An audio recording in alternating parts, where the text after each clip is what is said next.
మరి చదవబడిన మాటలు ఈరోజు 3 పాఠ్యభాగాలుగా నిర్గమకాండం 15వ అధ్యాయము 6వ వచనం నుంచి 10వ వచనం వరకు, అలాగే యోబు గ్రంథం 26వ అధ్యాయం 1వ వచనం నుంచి 14వ వచనం వరకు, అపోస్తలుల కార్యములు 17వ అధ్యాయము 24వ వచనం నుంచి 30వ వచనం వరకు ఉన్న భాగాన్ని మనమైతే కనుక పాఠ్యాంశములుగా చదువుకున్నాం.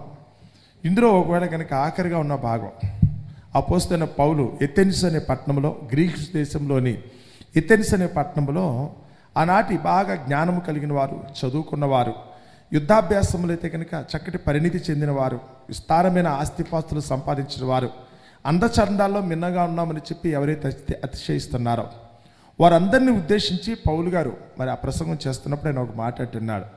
ఈరోజు మనం చదువుకున్న 3వ పాఠ్యభాగం అపోస్తలుల కార్యములు 17వ అధ్యాయం 24వ వచనం దగ్గరికి వస్తే, పరలోకమున దేవుడు, ఆయన ఉనికి, ఆయన ఎవరు, ఏమై ఉన్నాడు అన్న సంగతుల గురించి ఆయన చెప్తున్నమాట. జగత్తును అందరి సమస్తమును నిర్మించిన దేవుడు తానే ఆకాశమునకును భూమికిని ప్రభు అయి ఉన్నందున హస్తకృతములైన ఆలయములలో నివసింపడు. ద మోస్ట్ వాల్యుబుల్ మాట అయితే కనుక ఆయన చెప్తున్నాడు. ఆకాశమును అందరి సమస్తమును నిర్మించిన దేవుడు. తల ఎత్తి పైకి చూస్తే అందనంత ఆకాశం, అందులో అయితే కనుక కోటాను కోట్ల మరి వస్తువులు అయితే కనుక మనకు కనపడుతున్నాయి. అదే నక్షత్రములను మీరు అనుకుంటారా, గ్రహాలు అనుకుంటారా, ఉపగ్రహాలు అనుకుంటారా, మీరు ఏమన్నా అనుకోండి, వాటన్నిటిని గురించి ఆలోచించేటప్పుడు అవైతే ఊహకు అందనంత దూరంలో ఉన్నాయి. మనం లెక్కించలేనైతే కనుక గొప్ప విస్తారమైన సమూహం. అది లెక్కింపటం కుదరదు అన్నాడు. ఇప్పటికి దాదాపు 4000 సంవత్సరాల క్రితమే అబ్రహాం అనుకున్న వ్యక్తికి అయితే కనుక దేవుడైతే కనుక చేసిన పని, నువ్వు ఆకాశ నక్షత్రములైతే లెక్కించగలిగితే నీకు శక్యమైతే కనుక లెక్కించు అని 4000 సంవత్సరాల క్రితమే అబ్రహాము చెప్పాడు. అది నా వలన అయ్యే పని కాదు కదా అని. ఎందుకంటే దేవుని యొక్క సృష్టిని లెక్కించటం కానీ దాన్ని కొలత వేయటం ఎవరి వలన అయ్యే పని మాత్రం కాదు. నాకు తెలిసిందని ఎవరు చెప్పడానికి లేదు, నీకు తెలియనిది ఇంకెంతో ఉంది. మనం నివసించే ఈ భూమిని గురించి ఆలోచిస్తే, మనం నివసించే ఈ ప్రాంతం గురించి ఆలోచిస్తే, ఇదేదో నాకు తెలుసు అని మనం బావిలో కప్పలాగా మాట్లాడతాం. మనకి తెలియని ఈ భూమండలం గురించి ఆలోచిస్తేనే మనకి తెలియని ఎన్నో సంగతులు ఈ ప్రపంచంలో ఉన్నాయి. మీరు ఎన్నడూ చూడని అద్భుతమైన దృశ్యాలు ఉన్నాయి, భయంకరమైన ప్రదేశాలు కూడా ఈ భూమి మీదనే ఉన్నాయి. ఎన్నో కోటాను కోట్ల జీవరాశులు అయితే కనుక ఇక్కడ ఉన్నాయి. వాటన్నిటినీ కూడా అయితే కనుక ఈ రోజు వరకు కూడా సంరక్షిస్తున్న దేవుడు, వాటిని సృష్టించి నేటి వరకు కొనసాగిస్తున్న దేవుడు, మరలా ఎప్పటి వరకైనా కానీ సృష్టి ముగించేంత వరకు కూడా వాటన్నిటి ఎడలైతే కనుక శ్రద్ధ కలిగి ఉన్నాడు. ఎలా అనుకున్నప్పుడు ఆ 25వ వచనం అంటాడు, ఆయన అందరికీ జీవమును దయచేసేవాడు.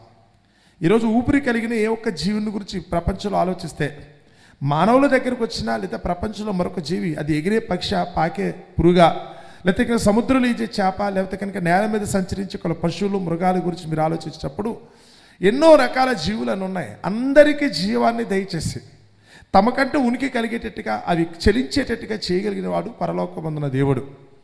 ఆ దేవుని యొక్క గొప్పతనాన్ని గురించి చెప్తున్నాడు. లోకంలో మానవులైతే ఆ దేవుని ఏదో తమ చేతిలోకి తీసుకున్నాం, తమ చేతుల కిందనో కాళ్ళ కిందనో దేవుని పెట్టుకున్నాం అనుకునేంత భ్రమలో లోకంలో మనుషులు ఉన్నారు. మీరు ఊహించే దేవుడేమో ఒకలా మీ తోటుగా, లేకపోతే మీకు చేతనైనట్టుగా మీ చెప్పు చేతలో ఉండే దేవుడిని మీరు తయారు చేసుకుంటున్నారు. లోకంలో మనుషులు దేవుడు కూడా మా మాట వినాలి, మేము చెప్తేనే లేచినట్టు లేవాలి, పడుకోమంటే పడుకోవాలి, తినమంటే తినాలి, త్రాగమంటే తాగాలనుకునే ఆలోచనలో మనుషులు దేవుని గురించి ఆలోచిస్తున్నారు తప్ప ఆ జగత్తును నిర్మించిన దేవుని యొక్క గొప్పతనాన్ని మీరు తెలుసుకోలేకపోతున్నారు. ఆ గొప్పతనాన్ని తెలుసుకుంటే కనుక మీరింత భయభక్తులు లేకుండా భక్తిహీనంగా ఉండటానికి అవకాశం లేదు. ఆ దేవుడు ఎవరో మీకు అర్థం కాక మీ చేతులతో చేసుకున్న దాన్ని బట్టో లేదా మీరు ఊహించుకున్న పద్ధతిని బట్టో దేవుని అనుకుంటున్నారు. కానీ వాస్తవంగా ఈ జగత్తును సృష్టించిన దేవుడు, ఊహకందనంత ఈ జగత్తును నిర్మించాలనుకుంటే ఆయన ఎంత గొప్పడై ఉండాలి. ఈ ఊహకందనంత జగత్తును, ఒకప్పుడు మీకు చదువు లేదు కనుక, మీకు ఎప్పుడు జ్ఞానం చెప్పేవాళ్ళు లేరు కనుక, ఓకే తెలిసిన దాన్ని బట్టే ఇదే ప్రపంచం, నేనున్న భూమే గొప్పది, పైనున్న ఆకాశం చాలా చిన్నది అనుకునేంత మూర్ఖత్వంతో చాలామంది ఉండొచ్చు. ఈరోజు మీరు చదువుకున్నారు, మీ పిల్లలు చదువుకున్నారు. ఒక్కసారి వారిని అడిగితే కనుక యావత్తు ఈ జగత్తులో, అందులో అయితే కనుక భూమి ఎంత చిన్నదో అని ఒకసారి చెప్తే కనీసం ఇసుక రేణువు పరిమాణం కూడా సరిపోదట. జగత్తు గురించి ఆలోచించేటప్పుడు యావత్తు విశ్వం అంతటిని గురించి ఆలోచిస్తే ఊహకు అందనంత విశ్వం. ఈ విశ్వంలో అయితే కనుక ఈ భూమి అనుకున్నప్పుడు చాలా చిన్నది. ఇందులో ఉన్న మనమేమో మనకన్నీ తెలుసు అన్న ఉద్దేశంతో ఈ విశ్వం అంతటిని సృష్టించిన దేవుణ్ణి కూడా చివరికి మనమే అజమాయిషీ చేసేంత గొప్ప స్థితిలోకి వెళ్ళిపోతున్నాం. ఈ విశ్వం అంతటిని సృష్టించిన దేవుడు ఆయన ఎంతో గొప్పవాడై ఉంటాడన్న సంగతి తెలియక ఆయనను కూడా మన గుప్పిటిని బంధించడానికో లేదా మన కట్టిన గుడిలోనే లేదా మరొక చోట పెట్టడానికో పలానా స్థలం ఉంది ఆయన అయితే కనుక నివాసం ఏర్పరచడానికి అన్నట్టుగా మనం ప్రయత్నిస్తున్నామటండి. ఇది తప్పు కదా. దేవుని యొక్క గొప్పతనం ఏంటో తెలియకుండా అంత తప్పుగా ఆయన అయితే కనుక చిత్రీకరిస్తూ, ఇంత సృష్టి చేసిన ఆ దేవుని అయితే కనుక నీ చెప్పు చేతిలో పెట్టుకున్నాను, నేను చెప్తే మాట వింటానని నువ్వు చెప్తున్నావు, అదైతే కనుక ఎంత తప్పు కదా. ఆ దేవుడు ఆగ్రహిస్తాడన్న సంగతి తెలియొద్దా అంటాడు ఆయన. ఆ గ్రీసు దేశస్తుల దగ్గరికి వచ్చినప్పుడు ఇప్పటికి 2000 సంవత్సరాల క్రితమే ఆ గ్రీసు దేశస్తులు చెప్తున్నారు. ఏదో ఒక అరిస్టాటిలో, ఆర్కిమెడిసో, లేకపోతే ఒక సోక్రటిస్, ఒక ప్లేటో, ఇలాంటి గొప్ప గొప్ప తత్వవేత్తలు కానీ శాస్త్రవేత్తలు కానీ ఇదిగో ఆ దేశం నుంచి వచ్చిన వారే, ఆ గ్రీసు దేశం నుంచి వచ్చిన వారే. వాళ్ళందరూ కూడా మాకు ఏదో తెలుసు అనుకున్న సమయంలో యేసు ప్రభు వారిని బట్టి ఆ రోజు పౌలు గారు చెప్తున్నాడు, మీకు తెలిసింది ఎంత? మీరు చదువుకున్న చదువు కొద్దిపాటి వివేకాన్ని కూడా మీకు కలిగించలేదా? ఈ యావత్తు విషయాన్ని గురించి ఆలోచిస్తున్నప్పుడైతే కనుక అందులో మనం ఎంత చిన్నవారమన్న సంగతి నీకు తెలియట్లేదా? ఏమీ కానీ మనం పురుగుల కంటే హీనమైన మనం ఈరోజు ఆ దేవుని గురించి ఇంత తక్కువగా మనమైతే కనుక అంచనా వేస్తున్నామే. మనలాంటి ఒకరైతే కనుక అల్పుడుగానే దేవుడిని మీరు లెక్కిస్తున్నారు. ఈ జగత్తును సృష్టించిన దేవుడు ఆయనంతో గొప్పవాడై ఉంటాడో, ఆయనకి ఏ విధంగా మనం కృతజ్ఞతలు చెల్లించాలన్న సంగతి తెలియక ఆ దేవుని ఎడలో కూడా మీరైతే మాత్రం అంత చులకనగా మాట్లాడతారా అంటూ ఈ భాగాన్ని అయితే చెప్తున్నాడు. ఆ 25వ వచనం అయితే కనుక మనం చదువుతున్నమాట, ఆయన అందరికీ జీవము దయచేసేవాడు. ప్రాణం పోసేది ఆయన. పరలోకముందున్న దేవుడు, ఈ జగత్తును అంతటిని సృష్టించిన దేవుడు, లోకంలో ప్రతి ప్రాణికి కూడా ప్రాణం పోసినవాడు. సృష్టిలో ఏ వస్తువు దగ్గరికి వచ్చినప్పుడు ఆయన చేతులతో నిర్మించబడింది కదా. ప్రతి పదార్థాన్ని కూడా అయితే కనుక జీవము కలిగిన దానిగా తయారు చేశాడు. ఓ చెట్టు దగ్గరికి వచ్చిన, మొక్క దగ్గరికి వచ్చిన ప్రతిదీ జీవమే కదా. ఆకాశంలో సూర్యచంద్ర నక్షత్రాదుల దగ్గరికి వచ్చినప్పుడు వాటన్నిటికీ జీవాన్ని ఇచ్చాడు. అందుకని ఎప్పుడు కూడా నిత్యము ప్రకాశించేటట్టుగా, ఎప్పుడు కూడా ఈ రోజు వరకు కూడా వాటిని కాంతిని కోల్పోకుండా నిత్య శక్తితో అవైతే కనుక ఉన్నాయి. వాటి యొక్క దేవత్వం గురించి ఆలోచించినప్పుడు దేవుడిచ్చిన దేవత్వం ఇప్పటికి కూడా మనకైతే కనుక సాక్షార్థంగా నిలబడుతుంది కదా. అంత గొప్ప దేవుణ్ణి మీరు ఇందుకు తక్కువగా అంచనా వేస్తున్నారు. ఇదే అండి ఈరోజు దేవుని గురించి ఆలోచించినప్పుడు చాలా చిన్నగా, ఏదో నా చెప్పు చేతుల్లో దేవుడు ఉన్నాడని మీరు అనుకుంటున్నారు కదా. ఎంత మూర్ఖత్వం అది, ఎంత అమాయకత్వం. ఏదో నేను లేపితే లేచేటట్టుగానే దేవుడు ఉన్నాడు ఈరోజు అనుకుంటున్నారు చాలామంది. నేను పెడితే తింటాడు కదా, నేను పండుకోమంటే పండుకుంటాడు కదా, నేను కదా ఆయనకి జీవం పోస్తుంది అనుకునేటట్టుగా చేతులతో చేయబడిన వాటిని కూడా ఈరోజు జీవముగా వాటిగా మార్చడానికి మనుషులు ప్రయత్నిస్తున్నారు. దేవుడు నీకు జీవం ఇస్తాడా? దేవునికే నువ్వు ఇస్తావా జీవనం? ప్రాణం దేవుడు పోస్తాడా? లేకపోతే నేను కూడా అయితే కనుక దేవునికి ప్రాణం పోస్తాను అనుకునే స్థితిలో మనం ఉన్నావా? ఇంత వెర్రి ఏంటి? ఇంత క్రేజీగా మనం ఎలా బ్రతుకుతున్నాం? దేవుని మనం సృష్టించలేదండి, ఆ దేవుడు మనల్ని సృష్టించాడే తప్ప మనం దేవుని సృష్టికర్తలం కాదు కదా. ఆ దేవుని మనం నిరూపించలేని పరిస్థితి కదా. ఇది తెలియదా మీకు అని చెప్పి ఆ రోజు గ్రీసు దేశస్తులతో అయితే కనుక అంటున్నాడు. ఆ రోజు వాళ్ళందరితో పలుకుతున్న పలుకు కొంచెం కూడా మీకు అర్థం కావటం లేదని చెప్పి ఆయన అంటున్నాడు. చూడండి, ఆయన అందరికీ జీవమును ఊపిరిని సమస్తమును దయచేయువాడు. ఈరోజు సృష్టిలో ఏ వస్తువును ఉందనుకుంటే కనుక అవి ఏ రంగులో ఉన్నా, ఏ ఆకృతిలో ఉన్నా, ఎలాంటి స్థితిలో ఉన్నప్పుడు కూడా వాటన్నిటిని కూడా స్థితిలో పెట్టింది ఎవరు? చలించే వాటినో లేకపోతే నిశ్చలంగా ఉండే వాటినో నిర్మించింది ఎవరు? వెలుగును వెదజల్లేవో లేకపోతే కనుక వెలుగును శోషించుకునే ఏవైతుందో సృష్టించిన వారెవరు? ఇన్నిటిని కలగచేసిన దేవునికి మీరిచ్చే విలువ ఏంటి? ఆయనని ఎలా ఊహించుకుంటున్నారు? మీ దృష్టిలో దేవుడు అంటే ఏంటి? మీ దృష్టిలో దేవుడు అంటే ఏంటి? ఎక్కడో అల్లంత దూరాన ఉన్నాడని ఒకరు అనుకుంటున్నారు, లేదు నా పక్కనే ఉన్నాడని మరికొంతమంది అనుకుంటున్నారు, నా చెప్పు చేతిలో ఉన్నాడు దేవుడు అని మరికొంతమంది అనుకుంటే కనుక ఏమో జగత్తంతా కూడా ఆయన చేతిలో ఉందని మరికొంతమంది అంటున్నారు. ఇంతకీ ఎవరా దేవుడు? ఎక్కడున్నాడు? నువ్వు ఊహించుకున్నట్టయితే కనుక నీ స్థితి తగినట్టుగా నేను ఉన్నాడని చెప్పి కిందకు వచ్చి ఒక మాట అన్నాడు. యావత్ భూమి మీద కాపురం ఉండటకు ఆయన ఒకరి నుండి ప్రతి జాతి మనుషులను ఆయనైతే కనుక నిర్మించాడు కదా. ఈ ప్రపంచంలో ఉన్న మనుషులందరి గురించి ఆలోచిస్తే ఒకరి నుంచే అందరినీ ఆయనైతే కనుక సృష్టించాడు. అందరినీ ఒకే రూపంలో ఉంటారు. వీళ్ళందరూ కూడా మొట్టమొదటికి వస్తే కనుక మూలం అనుకుంటే కనుక ఆదామని ఒక మనుషుడే కదా. ఆ ఒక్క వ్యక్తిని దేవుడు తయారు చేస్తే ఆ వ్యక్తిని బట్టే ఈరోజు ప్రపంచంలో ఉన్న మనుషులందరూ కూడా అయితే కనుక పుట్టుకొచ్చారు. ఎవరికి తేడా ఉండదు, అందరిది ఒకటే శరీర ఆకృతి ఉంటుంది, అందరికీ ఒకటే ఆరోగ్యం ఉంటుందండి. ఆ శరీరంలో ఉన్న ఏదైతే కనుక పారామీటర్స్ ఉంటాయో కొన్ని ఉంటాయి కదా, మామూలుగా సగటు నియంత్రణ అనుకునేటప్పటికీ మనిషి శరీరంలో అయితే కనుక కొన్ని నార్మల్ లెవెల్స్ ఉంటాయండి. అవన్నీ కూడా మనిషికి అయితే కనుక అందరికీ సమానమే. అమెరికా వాడికైనా కానీ బ్లడ్ ప్రెషర్ అనుకున్నప్పుడు 180/80 ఉంటుంది. 72 సార్లు గుండు కొట్టుకుంటుంది. శరీరంలో అయితే కనుక 5 నుంచి 6 లీటర్ల రక్తమే ఉంటుంది. మనిషి శరీరంలో అయితే కనుక అందరికీ 206 ఎముకలే ఉంటాయి. మనిషి అనుకున్నప్పుడు పుట్టినప్పుడు అయితే కనుక అందరూ కూడా తల్లి గర్భంలోంచి వస్తారు. వారు తినే ఆహారాలు, నివసించే ప్రదేశాలు, కట్టుకున్న వస్త్రాలు వేరే వచ్చు కాక ఈరోజు. కానీ బేసికల్గా ఆలోచిస్తే కనుక అందరూ ఒకటే అనటానికి వాళ్ళ జీవితం ఏదైతే ఉందో, వాళ్ళ ఆరోగ్యాలు ఏదైతే ఉందో, శరీర ఆకృతి ఏదైతే ఉందో అందరితో ఒకటే పద్ధతి కదా. ప్రపంచంలో ఉన్న వారందరూ ఒకటేని చెప్తుంటే మీరు ఎందుకు వేరు వేరని చెప్పుకుంటున్నారు? మొదటి మాట. చివరికి అందరికీ ఊపిరి పోసేవాడు దేవుడైతే దేవునికే ఊపిరి పోస్తున్నాను అంటారేంటి? దేవుడు అంటే మీ దృష్టిలో అయితే కనుక మీ చేత బ్రతికించబడేవాడనా? మీ చేత పోషించబడేవాడనా? లోకంలో మనుషులైతే కనుక వెర్రి ఒక విధంగా ఆలోచిస్తే కనుక పిచ్చి తలకెక్కినప్పుడైతే కనుక ఇలాగే మాట్లాడుతూ ఉంటారు. నేనే దేవుని తయారు చేస్తున్నాను అనుకునే స్థాయిలోకి వెళ్ళిపోతున్నారు. దేవుని నియంత్రించే స్థాయిలో కూడా చాలామంది వెళ్ళిపోతున్నారు. ఒకప్పుడంటే కనుక అజ్ఞాన కాలం, కింద మాట చదువుతున్నప్పుడైతే కనుక దేవుడు అదే అంటున్నాడు, 30 వచనం, ఆ అజ్ఞాన కాలములను దేవుడు చూడనట్టుగా వదిలేశాడు. మన పూర్వీకుల దగ్గరికి వచ్చేటప్పుడు నిజంగానే వాళ్ళకి తెలియదు. సూర్యుని చూస్తే ఒకలాగా అనుకున్నారు, చంద్రుడు చూస్తే ఒకలా అనుకున్నారు. వాటి గ్రహణాలు పడి చీకటి పడితే కనుక మరొకలా వాళ్ళైతే కనుక ఊహించుకున్నారు. వాళ్ళకి తెలియక ఏదో అదృశ్యమైన శక్తి ఆ సూర్యుడు చంద్రుడు మింగిలేస్తుంది అనుకునే వాళ్ళు కూడా చాలామంది ఉన్నారు. ఒక క్షుద్ర శక్తులతో అయితే కనుక సూర్యుడు చంద్రుడు కూడా అయితే కనుక మింగివేయబడుతున్నామని కూడా నమ్మిన వాళ్ళు ఉన్నారు. రోజులు మారినాయి కదా, చక్కటి జ్ఞానం నేర్చుకుంటున్నారే. మీ పిల్లలు కూడా మీకంటే బాగా చదువుతున్నారు. ఎక్కడికో వెళ్ళి చదువుకునే దేశాలు దాటి కూడా ఎంతో గొప్పగా అయితే కనుక విజ్ఞానాన్ని సంపాదించుకున్న రోజులు. ఇప్పుడు కూడా కనీసం అయితే కనుక మీ అజ్ఞానాన్ని వదిలిపెట్టరా? ఆ మూర్ఖత్వాన్ని వదిలిపెట్టరా?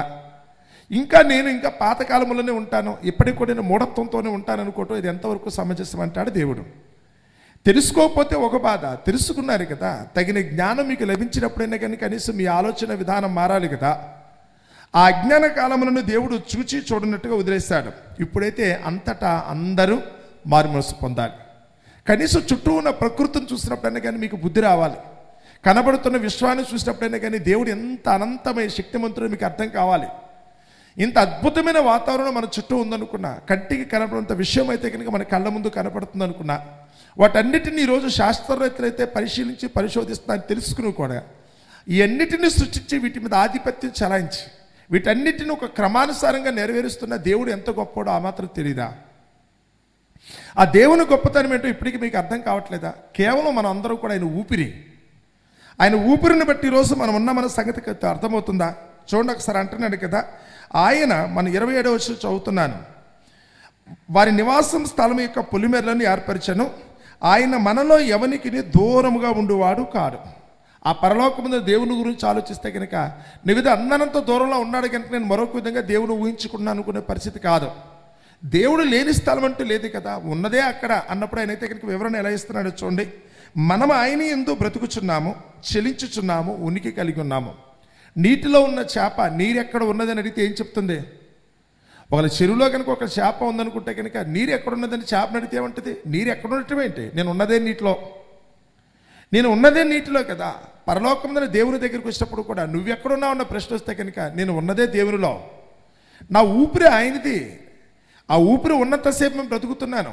ఆదికాండం 1వ భాగంలోనే చెప్తున్నాడు. 2వ అధ్యాయం చదువుతున్నప్పుడు దేవుడైన యెహోవా నేలమంటితో నరుని నిర్మించి వాని నాసికా రంధ్రములలో జీవవాయువును ఊదగా నరుడు జీవాత్మ అయిన కదా అని. ఈ ఊపిరి పోసినవాడు, ఈ జీవమును దయచేసిన వాడు దేవుడు. ఇది మనిషిని ఏ విధంగా తను సృష్టించాడో, మట్టితో ఏ విధంగా తయారు చేశాడో, మట్టితో చేయబడిన మనిషి దేహంలోకి దేవుడు తన ఊపిరిని ఊదటం వల్ల మనిషి ఎలా బ్రతికాడో ఇత్యాది విషయాలన్నీ చెప్తున్నాడు. కాబట్టి ఆయన ఊపిరి ఉంటేనే బ్రతుకుతాను. ఆయన ఊదిన ఊపిరిది. సో నేను నిత్యము కూడా ఊపిరి పీల్చుకుని ఉండాలనుకుంటే నాకు ఊపిరి పీల్చగలిగే పరిస్థితి ఎక్కడుంటే కనుక అక్కడ దేవుడు ఉన్నట్లు లెక్క. నాలో దేవుని ఊపిరి ఉందనుకుంటే కనుక ఊపిరిని పీల్చి వదులుతున్నాను మీరు ఏదైతే అనుకుంటున్నారో అక్కడ దేవుడు ఉన్నాడనేక.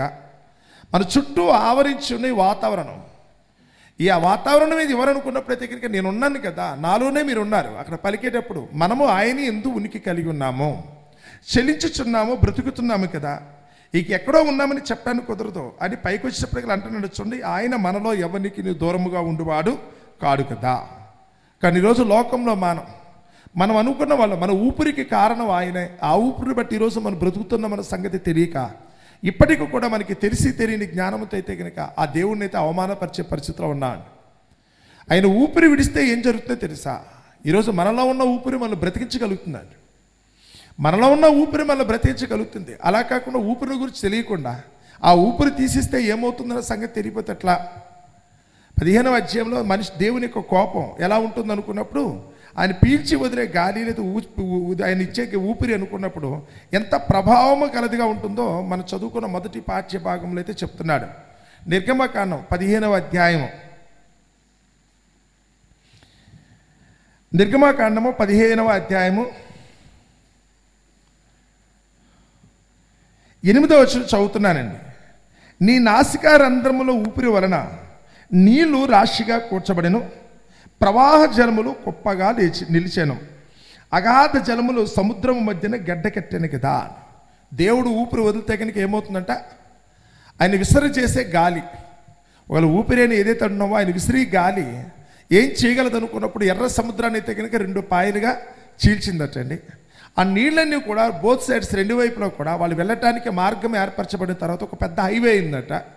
ఓ నేషనల్ హైవే అంతా వెడల్పు అయితే కనుక తయారైతే 2 వైపుల నీళ్లు గడ్డ కింద కట్టి ఉన్నాయట.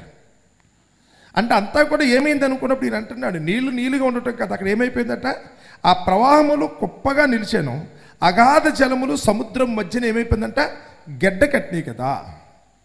ఆ దారి ఏర్పరిచిన తర్వాత నీళ్ళు ఇంకా ప్రవహించకుండా అక్కడైతే గట్టిగా ఐస్ ఫామ్ అయిపోయింది. ఈరోజు కూడా మంచు కప్పే దేశాలకు వెళ్ళండి, ఉత్తర ధ్రువానికి వెళ్ళినా దక్షిణ ధ్రువానికి వెళ్ళినప్పుడు కూడా అక్కడ కూడా నీటన్నిటిని కూడా దేవుడు ఏం చేస్తున్నాడట, గడ్డ కట్టేటట్టుగా చేస్తున్నాడు. ఇప్పుడు కూడా తరతరాలుగా గ్లేసియర్ అని దేనైతే పిలువబడుతుందో, నోవు కాలంలో దేవుడు వాటిని ఏర్పాటు చేస్తాడట. అప్పుడు నోవు కాలంలో ప్రపంచమంతా కూడా నీటితో నిండిపోయినప్పుడు మొత్తమంతా కూడా నీళ్ళైతే కనుక అప్పుడున్న కొండలతో సహా మునిగిపోయేంత హైట్లో నీళ్లు ఉంటే, ఆ రోజు ఆ నీటినంటిని తీసేసి మళ్ళా భూమిని కనపడ్డ చేయడం కోసం ఈ నీళ్ళంతటిని కూడా పక్కకైతే కనుక గాలి చేత విసిరగొట్టి చివరికి ధ్రువాల దగ్గర అయితే కనుక ఆయన మంచు పేరుకున్నట్టుగా చేశారట. అవన్నీ కూడా ఐస్ గడ్డలు అయిపోయినాయి. ఎత్తైన కొండ ప్రాంతాల మీద కదా ఐస్ ఫామ్ అయిపోయింది, గ్లేసియర్స్ అంటారు అవన్నీ. అంటే ఘనీభవించిన నీళ్లు కూడా రాళ్ళలా తయారైపోతాయి. ఇప్పుడు కూడా మనం హిమాలయ పర్వతాలకు వెళ్ళినప్పుడు, కాశ్మీర్ వెళ్ళినప్పుడు అయితే కనుక అక్కడ ఏదైతే కనుక యుద్ధం జరుగుతుంది కదా, కార్గిల్ అనే స్థలం దగ్గరికి వెళ్ళినప్పుడు కూడా అక్కడ యుద్ధం జరిగిన స్థలంలో అక్కడంతా కూడా గ్లేషియర్ ఉంటుందండి. అంటే నీళ్లు అంత ఇద్దరు కూడా అక్కడి నుంచి కిందకి రావు, అక్కడ గడ్డ కట్టేస్తుంటాయి. నీళ్ళని అయితే కనుక ఆయన గడ్డ కట్టేటట్టుగా, ఎర్ర సముద్రంలో అయితే కనుక నీళ్లు గడ్డ కట్టేటట్టుగా చేసి ఆ మధ్యలోంచి అయితే కనుక ఇశ్రాయేల్ ప్రజలు నడుచుకుంటూ వెళ్ళిపోయారట. అటువైపు ఇటువైపున నీళ్ళు అయితే కనుక గోడ ఎలాగైతే ఉండిపోద్దో, ఐస్ గడ్డలు కట్టి గోడ ఎలా ఉండిపోతుందో అంత స్టెబుల్గా ఉండిపోయినట్టు. దేవుడు కనుక ఊపిరి విడిస్తే కనుక ఆయన ఏం చేయగలడు, ప్రవాహ జలములను కూడా చేర్చగలడు. ఆ ప్రవాహ జలములు అయితే కనుక గడ్డ కట్టేటట్టుగా చేయగలడు. మీరు ఆదికాండం చదువుతున్నప్పుడు, నోవ కాలం యొక్క సన్ని చదువుతున్నప్పుడు దేవుడు వాటన్నిటిని కూడా గాలి విసర చేసి గడ్డ కట్టేటట్టుగా చేస్తారట. ఆ రోజు చేసిన పని ఇప్పుడు కూడా ప్రపంచంలో అయితే కనుక ఎక్కడైతే ధ్రువాల దగ్గర మంచు పెరిగిపోయిందో, గ్లేసియర్స్గా దేనైతే కనుక పిలువబడుతున్నావో అవన్నీ కూడా ఈ రోజు వరకు మనకు అందుబాటులో ఉన్నాయనుకుంటే దేవుడైతే కనుక ఆ రోజు చేసిన పని. ఒకసారి చదవన వాటిని. ఆదికాండము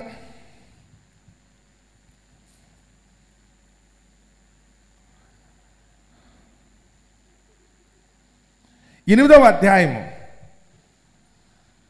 మొదటి వచనం చదువుతున్నాను. దేవుడు నోవహును అతనితో కూడిన ఓడలో ఉన్న సమస్త జంతువులను సమస్త పశువులను జ్ఞాపకం చేసుకొనెను. దేవుడు భూమి మీద వాయువు విసరినట్లు చేయటం వలన, దేవుడు భూమి మీద ఏం చేస్తారట, ఊపిరి అని అనుకోండి సపోజ్, ఆ గాలి వలన. అందుకనే రిఫ్రిజిరేషన్ ఇంజనీరింగ్లోకి వచ్చినప్పుడు, మెకానికల్ ఇంజనీరింగ్ చదువుకున్న వాళ్ళు ఉంటే కనుక అందులో ఉంటుంది. రిఫ్రిజిరేషన్కి వచ్చినప్పటికల్లా అక్కడ ఎలా ఎవాపరేషన్ కాజెస్ కూలింగ్ అంటారండి. అంటే ప్రిన్సిపల్ ఏంటంటే కనుక ఈరోజు మీ ఇళ్లలో ఉన్న ఏసీ దగ్గరికి వచ్చినా, లేకపోతే ఫ్రిడ్జ్ దగ్గరికి వచ్చినా, లేకపోతే మరొక దాని దగ్గరికి వచ్చినా, ఐస్ దగ్గర బాక్స్ కట్టెడ్ దగ్గరికి వచ్చినా ఎందుకు చల్లదనం వస్తుంది అనుకున్నప్పుడు అక్కడ ఉన్నది ఏంటంటే కనుక అక్కడ ఎవాపరేషన్ కాజెస్ కూలింగ్ అని ప్రిన్సిపల్ అయితే అది. అంటే ఎక్కడైతే కనుక నీరు ఆవిరిగా మారిపోతుందో, అంటే ఆవిరైపోతుందో అక్కడ చల్లదనం వస్తుందని. మీ ఏసీ రూమ్ అయినా అంతేనండి, అక్కడ ఎవాపరేషన్ అంటారు. దాంట్లో వెళ్ళే ఆ ఫ్రేయన్ గ్యాస్ ఏదైతే ఉందో, ఆ ఫ్రేయన్ గ్యాస్ ఆ ఏసీ ముందున్న విండ్ ఉంటుంది కదా, దాంట్లోంచి అంత ట్యూబులోంచి వెళ్ళినప్పుడు అక్కడ ఎవాపరేషన్ జరుగుతుంది. తద్వారా అక్కడ ప్రాంతం అంతా కూడా చల్లబడిపోతుందండి. ఆ చల్లబడిపోయిన దగ్గర ఫ్యాన్ పెట్టుకుని మీకైతే కనుక చల్లటి గాలి వచ్చేటట్టుగా ఏర్పాటు చేస్తారు. అదే మీరు వాడే ఏసీ. మీరు ఫ్రిడ్జ్ దగ్గరికి వచ్చేటప్పుడు కూడా అంతే, ఎవాపరేషన్తో ఆ ఫ్రేయన్ అనే గాస్తో అయితే కనుక జరిగించే దాన్ని. సో ఇక్కడ మాట్లాడేటప్పుడు కూడా దేవుడు వాయువును విసరినట్లు చేయగా భూమి మీద నీళ్ళన్నీ ఏమైపోయి క్రమంగా కింద తగ్గిపోయే గడ్డలు కట్టేస్తున్నాయి. ధ్రువాల దగ్గర ఇప్పటికి కూడా మీరు వెళితే కనుక అది ఉత్తర ధ్రువమైనా పర్వాలేదు, దక్షిణ ధ్రువమైనా పర్వాలేదు, ధ్రువ ప్రాంతాలు ఎక్కడైతే ఉందో అక్కడైతే కనుక నీళ్ళు ఇప్పటికి కూడా అయితే కనుక మంచిగా పేరుపని అవంతా కరిగితే కనుక మళ్ళీ భూమి మునిగిపోద్దాయి. నీటి భూమి అనుకున్నప్పుడు భూమి మీద నీళ్లు, భూమిని ముంచేసే నీళ్ళు ఉన్నాయి మన భూగ్రహం మీద. కానీ భూమిని ఉంచకుండా ఉంటున్నాం అనుకుంటే కనుక ఆ నీరన్నిటిని కూడా దేవుడు అక్కడ గడ్డ కట్టించాడు. అంటే దేవుని యొక్క ఊపిరి, ఆయన ఊపిరి ఊదితే కనుక నీళ్ళన్నీ కూడా ఏమైపోతాయి, గడ్డ కట్టే పరిస్థితి వస్తుంది కదా. సముద్ర మార్గము కూడా కావాలనుకుంటే కనుక దారి ఇచ్చేటట్టుగా అవుతుంది. సో ఆయన ఊపిరి విడిస్తే కనుక అలా ఉంటుంది కదా. ఆ రోజైతే కనుక ఎర్ర సముద్రం దగ్గర మోషే విషయంలో అయితే కనుక దేవుడు చేసిన ఆ గొప్ప పని. యోబు గారి దగ్గరికి వచ్చినప్పుడు కూడా యోబు గారు ఆయన ఏమంటున్నాడు ఒకసారి మీకు చదివినిపిస్తున్నాను చూడండి. యోబు గ్రంథం 7వ అధ్యాయం. ఆయన తలుచుకుంటే కనుక ఏం చేయగలడు? ఆయన కేవలం ఊపిరి వదిలితే చాలు.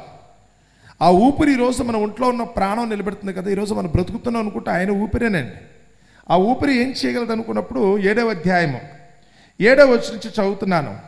నా జీవము ఒట్టి ఊపిరి అని జ్ఞాపకము చేసుకున్నాము. ఆయన అంటున్నమాట, మనిషిలో ఉన్న జీవం ఏంటంట, కేవలం అది ఊపిరి. దేవుడు వదిలిపెడితే కనుక పోయేది. ఆయన రమ్మన్నప్పుడు పీల్చుకుంటూ వస్తుంది, వద్దనుకుంటే కనుక వెళ్ళిపోతుంది. నా జీవము ఒట్టి ఊపిరి అని నేనైతే కనుక జ్ఞాపకం చేసుకుంటున్నాను. కనుక ప్రభు నాకైతే కనుక పరిస్థితి కదా. మీరు కీర్తన గ్రంథం చదువుతున్నప్పుడు కూడా అక్కడ ఉన్నమాట 144 కీర్తన వస్తే నరులు ఒట్టి ఊపిరి అయి ఉన్నారు. లోకంలో ఉన్న మనుషుల దగ్గరికి వస్తే దేవుని యొక్క ఊపిరి వాళ్ళు ఆ ఊపిరి పోసుకుని బ్రతుకుతున్నారు. సృష్టించినప్పుడే దేవుడు చెప్పాడు, ఆ ఊపిరిని మళ్ళా వద్దని వెనక్కి తీసేసుకుంటే కనుక దేవుని దగ్గరికి మళ్ళా తిరిగి వెళ్ళిపోతారు కదా. నల్ల జీవితం అనుకున్నప్పుడైతే కనుక అంత అలకనగా ఉంది, చిన్నది. అసలు నీకు ఉన్నది కూడా ఒక్క ఊపిరి లాంటివాడు. గాలి అనేది తనుకున్నావో, నువ్వు ఊపిరి పీల్చి వదలటం ఎంత సింపుల్గా చేస్తున్నావో పరలోకమున్న దేవుడు కూడా అలాగే ఊపిరి అయితే కనుక పీల్చుకుని వదులుతున్నాడు. ఒకరు ఊపిరి ఊదిన రోజు అయితే కనుక ఒక బ్రతుకుతున్నారు అనుకుంటే కనుక తీసుకుంటే కనుక ఆయన ఒకరు చచ్చిపోతున్నారని అర్థం. లోకంలో మనుషులందరూ కూడా ఇలాగే బ్యాలెన్స్గా నిమిషానికి ఎంతమంది పుడుతున్నారో ఎంతమంది చనిపోతున్నారో మీకు తెలీదా? ఇవన్నీ కూడా దేవుని ఊపిరి అనుకుంటే అలాంటి ఊపిరి కలిగిన వాడు ఏదో ఒక రోజున ఊపిరి పోగొట్టుకునే మనిషి కూడా ఈరోజు దేవుని కంటే తాను గొప్పవాడిని అనుకునే స్థితిలోకి వెళ్ళిపోతున్నారు. ఆ దేవుని కూడా నేను శాసించగలననే స్థితిలోకి మనిషి అయితే కనుక ఈరోజు ప్రగల్భాలు పలుకుతున్నారు. ఆ దేవుని గురించి మీకు ఎందుకంత తక్కువ అభిప్రాయం ఉంది? మీ చేతులతో సేవించబడేవాడా దేవుడు? మీ చేతులతో తయారు చేయబడేవాడా? లేకపోతే మీ చేత ప్రాణం పోయించుకునేవాడా దేవుడు? మీరు పడుకోమంటే పడుకుని లేవమంటే లేచేవాడా దేవుడు? అంటే మీకు ఎలా కనపడుతున్నారు? ఆయన మీకు ఊపిరి పోయటం న్యాయమా? అలానే మీకు అర్థమైందా? అదర్వైజ్ మీరేమి దేవునికి ఊపిరి పోస్తున్నారని మీరు అనుకుంటున్నారా? దేవునికి నువ్వు ప్రాణం పోస్తావా, లేకపోతే ఆయన నీకు ప్రాణం పోస్తాడా? తెలియట్లేదా? అర్థమేమి కావట్లేదా అంటాడు ఆయన అని యోబు గారే ఆయనకున్న జ్ఞానాన్ని బట్టి ఆయన చెప్తూ ఆ 26వ అధ్యాయం దగ్గరికి వచ్చేటప్పటికల్లా అధ్యాయం అంతట్లో కూడా ఆయనైతే ఒక సమయంలో తన స్నేహితులు తన ఆట పట్టిస్తున్నారనే ఉద్దేశంతో, తనకు కలిగిన బాధను బట్టి అయితే కనుక ఆయన తప్పు పడుతున్న ఉద్దేశంతో ఆయన ఏమంటున్నాడు ఒకసారి నేను చదువుతున్నాను చూడండి. 4వ వచనం. నీవు ఎవని ఎదుట మాటలను ఉచ్చరించితివి, ఎవని ఊపిరి నీలో నుండి బయలుదేరింది? నువ్వు మాట్లాడాలనుకున్న ఆ ఊపిరిని బట్టే కదా. నువ్వు శ్వాస పీల్చి వదిలినప్పుడు గాలి, అది కేవలం నీ ఒంటిలో ఉన్న ప్రాణం మాత్రం రక్షించడం కాదు, కానీ నీ నోటి వెంట మాట కూడా నీ ఊపిరే కదా. నువ్వు పీల్చిన గాలే కదా మాటగా మారుతోంది. అది వదిలేటప్పుడు వచ్చే గాలివే కదా నువ్వు మాటగా మార్చగలుగుతున్నావు. ఎవని ఊపిరేది? ఈరోజు నువ్వు మాట్లాడగలుగుతున్నావు, ఎదుటివాడితో కమ్యూనికేట్ చేయగలుగుతున్నావు అనుకుంటే కారణం ఏంటి? ఎవరు ఊపిరిని బట్టి ఇలాంటి మాటలు మాట్లాడుతున్నావు అని కిందకు వచ్చేటప్పటికల్లా ఆయన అంటున్న మాట ఏందో చూడండి. అక్కడ 13వ వచనం దగ్గరికి వస్తే, దేవుడు ఊపిరి విడువగా ఆకాశ విశాలములకు అందము వచ్చింది కదా. దేవుడు ఊపిరి విడితే కనుక ఏమవుద్దట? ఆకాశంలో ఎగిరే పక్షులు కొన్ని అందనంత దూరంలో నక్షత్రాన్ని పక్కన పెట్టండి, మీకు అర్థమైన భాషలో ఒకసారి చూడండి. ఆయన ఊపిరి విడిస్తే కనుక ఆకాశంలో కనపడే అందమైన పక్షులు కదా, కోట్ల కొలది సంఖ్యలో ఉంటాయి. అవన్నీ కూడా రెక్కల చాచుకుని ఎగురుతూ వెళ్తుంటే కనుక ఎంత అందంగా ఉంటుందో ఒకసారి ఊహించండి. దేవుని యొక్క ఊపిరే వాటికైతే కనుక అందాన్ని తీసుకొస్తుంది కదా. ఆయన ఆకాశ విశాలములకు అందం వచ్చును. ఆయన తలుచుకుంటే కనుక ఒకళ్ళు కాదు అనుకుంటే ఆయన హస్తమే పారిపోయే సర్పాన్ని కూడా కరిపించేయగలదు. ఆకాశంలో ఎగిరే పక్షి కింద నేల మీద ఉన్న సర్పాన్ని అయితే కనుక చంపేయగలదు కదా. దేవుడైతే కనుక ఆ ఊపిరి ద్వారా అయితే కనుక వాటన్నిటిని సృజిస్తున్నాడు. వాటన్నిటిని అయితే కనుక తన కొరకు ఏర్పాటు చేసుకున్నవాడుగా, రమ్మంటే వస్తాయి, వెళ్ళిపోమంటే వెళ్ళిపెట్టేట్టుగా ఆయన పిలిచినప్పుడు ఆయన నరులారా తిరిగి రెండని చెప్తే కనుక మనందరం ఏమైపోవాలట? ఊపిరి విడిచి వెళ్ళిపోవాలి. 90 కీర్తనలు అయితే కనుక మోషే గారు చెప్తున్నారు. ఆయన ఊపిరి విడిచి ఆయన తీసుకున్నప్పుడు ఒకలాగా, వదిలినప్పుడు ఒకలాగా మనం ఉంటాం కదా అన్నాడు. ఆయన ఊపిరిని బట్టి మనమైనా కానీ బ్రతకటమా చనిపోవటం అనేది ఆధారపడి ఉంటుంది. ఇంత గొప్ప శక్తి కలిగిన దేవునికి ఈరోజు మీరు చెల్లించే కృతజ్ఞత ఎలా ఉంది? ఆయన ఆరాధించే విధానం ఎలా ఉంది? ఆయన అయితే కనుక సన్మానించే విధానం. నా చేతిలో దేవుడు ఉన్నాడు అనుకుంటున్నారా? అంత గొప్ప దేవుని చేతిలో ఈరోజు నేను ఉన్నందుకు సంతోషం అనుకుంటున్నారా? ఆ దేవునికి మనం లోబడి ఉంటున్నామా, లేకపోతే కనుక ఆ దేవుని మీద మనమైతే కనుక అజమాయిషి చలాయించేటట్టు ఉందా అన్నది ఇక్కడ ఆలోచించాల్సిన విషయం అండి. అదే యోబు గారు అయితే కనుక 32వ అధ్యాయం 8వ వచనంలో ఆయన ఒక మాట అన్నాడు చూడండి. ఏమనట? అయినను నరులలో ఒక ఆత్మ ఒకటి ఉన్నది, సర్వశక్తులకు దేవుని ఊపిరి వారికి వివేచన కలుగు చేయను. దేవుని ఊపిరి మనకేం కలుగు చేస్తుందట? వివేచన కలుగు చేస్తుంది. నిజమండి, ఊపిరి ఉన్నంతసేపు మనం బ్రతుకుంటాం. బ్రతుకున్నంతసేపు మన శరీరానికి స్పర్శ ఉంటుంది. బ్రతుకున్నంతసేపు మనకైతే ఆలోచన విధానం ఉంటుంది. మనం బ్రతుకున్నంతసేపు ఏదైనా ప్రేమింపగలం, పగ పెట్టుకోగలం, ఏదైనా అనుకున్నది సాధించాలన్న తప్పన అనుకుంటుంది. ఊపిరి ఒకలా ఊపిరే లేకపోతే కనుక మనం చచ్చిపోయిన శవం అయితే ఇంకేముంటుంది దాంట్లో? దేవుని ఊపిరి ఎంతవరకు వస్తుందని ఆయన అంటున్నాడు, నరులలో ఆత్మ ఒకటి ఉన్నది, సర్వశక్తులకు దేవుని ఊపిరి వాటికి వివేచన కలుగు చేశాను. దేవుని ఊపిరి మాత్రమే మనుషునికి అయితే కనుక వివేకాన్ని కలిగిస్తుంది. వివేచించే మనిషిగా ఉండగలడు. ముందు ప్రాణంతో ఉంటేనే ఏదైనా కానీ చేయగలవు కదా అని. ఆ 37వ అధ్యాయం దగ్గరికి వస్తే, అది యోబు గ్రంథం 37వ అధ్యాయం దగ్గరికి వస్తే 10వ వచనంలో ఉన్న మాటను ఒక్కసారి జ్ఞాపకం చేస్తున్నాను చూడండి. దేవుని ఊపిరి వలన మంచు పుట్టును. మీకు మొదట్లోనైతే కనుక చదువుతున్నమాట. మంచు అంటే కనుక ఏమనాలి దాన్ని? దేవుని ఊపిరి వలన మంచు పుడుతుంది కదా. గడ్డకట్టిన మంచుని గురించి మాట్లాడుతున్నారా, లేకపోతే ఆకాశంలో కురిసే మంచుల గురించి మాట్లాడుతున్నారా? వాట్ ఎవర్ ఏదైనా కావచ్చు. ఆయన ఊపిరి వదిలితే కనుక మంచు పుడుతుంది కదా అని కిందకు వచ్చినప్పుడు అన్నాడు చూడండి. జలముల పై భాగం అంతయు కూడా ఆయన ఊపిరి ఊదితే ఏమవుద్దట? గట్టిపడిపోద్ది. మనము కూడా పాలు బాగా కాచిన తర్వాత పైన కొంతమంది ఉఫ్ఫను ఊదుతారండి. ఊదంగానే ఏమవుతుంది? పైన మేగడ పైన పొరలాగా అయితే కనుక అలా పెరిగిపోతూ ఉంటుందండి, గట్టిపడిపోద్ది. కిందంతా పాలు ఉంటాయి, పైనంతా గట్టిగా ఉంటుంది. ఎర్ర సముద్రం ఎలా అయిందిరా దారి అంటే కనుక దేవుడు ఏం చెప్తున్నాడు?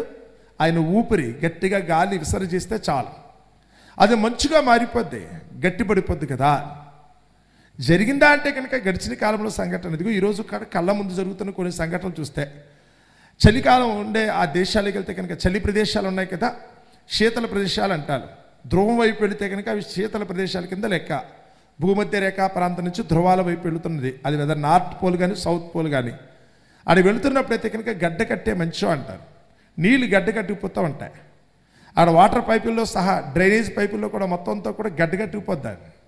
ఇక అక్కడ ఏం పాసేజ్ అంటూ ఉండదు, అంతా కూడా మంచుకు పేరుపోయి గట్టిపడిపోద్ది. ఆ సంవత్సరాలంతా కూడా, ఆ సంవత్సరంలో కనీసం ఒక 3-4 నెలల పాటు వాళ్ళు చాలా ఇబ్బంది పడతారని దేవుడు కూడా అక్కడ చెప్తున్నమాట. నేను ఊదితే చాలు, ఆ ఊపిరి కావాలనుకుంటే నీటిని కూడా గడ్డ కట్టించగలదు. నేను ఊదితే కనుక మట్టి శరీరము కూడా అయితే కనుక మహిమగల శరీరంగా మారిపోద్ది. అందులో జీవం వస్తుంది. ఏ ప్రాణికైనా కానీ ఊపిరి ఊదినప్పుడే వస్తుంది. దేవుని ఊపిరి పోసుకుంటే నువ్వైతే కనుక ప్రాణంతో ఉన్నట్లే కదా, అలా చేయగలవు కదా అని. ఆ 37 చదివాం కదా. 41 కూడా ఒకసారి మీకు జ్ఞాపకం చేస్తున్నాను చూడండి. యోబు దగ్గరికి వచ్చేటప్పుడు యోబుకు బుద్ధి చెప్తున్న దేవుడే స్వయంగా పలుకుతున్న పలుకు. 21 వచనం, దాని ఊపిరి నిప్పులను రాసపెట్టును, దాని నోట నుండి జ్వాలలు బయలుదేరును. దేవుని నోట నుంచి కనుక ఊపిరి వస్తే కనుక ఏమవుతట? మంచు పుట్టుతుంది. ఒకవేళ అదే ఊపిరి కలిగిన కొన్ని జంతువులు కనుక వస్తే దాని నోట నుంచి ఏమొస్తే తెలుసా? నిప్పులు కురిపించేట్టు కూడా రాగలదు. దేవుని ఊపిరి మంచును కూడా, చల్లటి మంచును సృష్టించగలదు. దేవుడు తలుచుకుంటే కనుక నిప్పు రవ్వలను కూడా అదైతే కనుక పుట్టించగలిగదు కదా. ఆయన తలుచుకుంటే ఏదైనా సాధ్యమే. వాళ్ళు గట్టిగా గాలి వేస్తే కనుక చల్లటి గాలి వలన అయితే కనుక మంచుగా మారచ్చు. అదే గాలి గట్టిగా వేస్తే కనుక, ఇప్పుడు వేసవకాలం వడగండ్లు వచ్చే అంటే ఏమంటారు, వడగాలి వేస్తుంది కదా. చల్లగా వస్తే కనుక వడగండ్లు, అదర్వైజ్ ఒకళ్ళ కనుక వేడిగా వస్తే కనుక వడగాలి అంటారు. ఇప్పుడు రెండూ కూడా అదే గాలి వలన అయితే కనుక సరిపోతామండి. రెండింటిలో వాళ్ళైతే కనుక మనం ఇబ్బంది పడే పరిస్థితి వస్తుంది కదా. అందుకని ఎన్ని చదువుతున్నప్పుడైతే కనుక ఫైనల్గా ఒకటే మాట, దేవుని ఊపిరి ఎంత బలమైనదో తెలుసా? ఆ ఊపిరి మనిషికి ప్రాణం పోయగలదు. ఆ మనిషి ఊపిరి అయితే కనుక ఆకాశం నుంచి వర్షాన్ని కురిపించగలదు. ఆ దేవుని యొక్క ఊపిరే ఒక విధంగా ఆలోచిస్తే అది మంచును తయారు చేయగలదు, అగ్ని వడగళ్ళను కూడా మనకైతే కనుక కురిపించగలిగే పరిస్థితి వస్తుంది. ప్రతి జీవరాశిని కూడా బ్రతికించగలదు కదా. అన్నిటినైతే కనుక సమస్తమునకు జీవము చేయగలదే ఆయన ఊపిరి కదా అని. ఈరోజు అంత గొప్ప దేవుడు తన కేవలం ఊపిరి ఊదితేనే మనుషులకైతే కనుక ఇంత చక్కటి మరి జీవితం కలుగుతుందంటే, ఆకాశ విశాలములు కూడా అయితే కనుక అందం వస్తుందంటే, ఆయన ఊపిరి వలన అయితే కనుక ఆకాశ విశాలములు కూడా అయితే కనుక అందం వస్తుంది కదా అన్నాడు. అంత గొప్ప శక్తి కలిగిన దేవుడు మన ఎడలైతే కనుక ఒకళ్ళు ఈ స్థితిలో ఈరోజు ఉన్నాడని కనుక మనం అనుకునేటైతే మనం చేయగలిగిన పనిని బట్టి ఈరోజు దేవునికి ఏ విధంగా మనం మహిమ చెల్లించగలుగుతున్నాం, అంత గొప్ప ఘనమైన దేవునికి ఏ విధంగా మనం కృతజ్ఞతలు చెల్లించగలుగుతున్నాం. అలా కాకుండా దేవుని శక్తికి సామర్థ్యాలు తెలియకుండా, అంత గొప్ప దేవుని గురించి మనకి సరైన అవగాహన లేకుండా మనము కూడా ఆయనైతే కనుక చాలా తక్కువగా, ఏదో నా చెప్పు చేతలో దేవుడు ఉన్నాడనే ఉద్దేశంతో ఆయన గురించి మనం తక్కువగా అనుకుంటున్నామేమో. ఒకసారి సరి చేసుకోమని మాత్రం దేవుని వాక్యం చెప్తుంది. గొప్పోళ్ళు అనుకున్న వాళ్ళని బట్టి అయితే కనుక ఆయన ఇంత పకడ్బందీగా ఇలాంటి మాటలు చెప్పాడు.